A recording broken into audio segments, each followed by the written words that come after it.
This week, let's talk about credit cards and credit card fraud. Now, I'll start with a brief story. About a month ago, my wife went down to visit some friends in Alabama, and while she was there, she went out to dinner a few times, went shopping at a few stores, and naturally, as many of us do, she used her credit card for those transactions.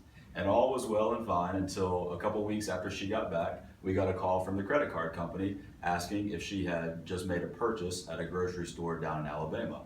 And she said, no, I haven't been there in a few weeks. And the representative from the credit card company indicated that there was just a charge for over $300 at the local grocery store. Obviously a tip on a fraudulent activity. So as we are evolving into this technological age and technology becomes more and more prevalent in our lives, fraudulent activity and fraudsters are also becoming more and more prevalent. They're getting way smarter and using all new tactics to attack us, and one of which is credit card fraud.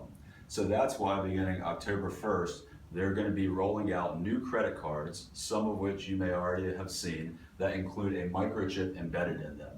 So this is different from the old technology where you just swiped and had a magnetic strip, and that these microchips are virtually impossible to recreate or to counterfeit.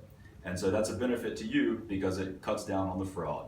Now, these systems have been used in Europe and Canada for many years, and they've been successful. And finally, the US is adapting to that new technology. So there's going to be some changes that you will probably see over the coming months if you haven't already gotten one of these new credit cards. And they're going to be good changes for you.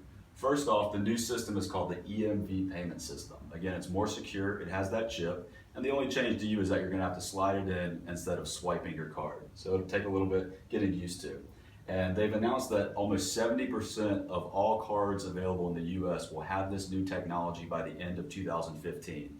So it's probably worth checking with your bank or your banking institution to see if you're going to be receiving one of those cards shortly.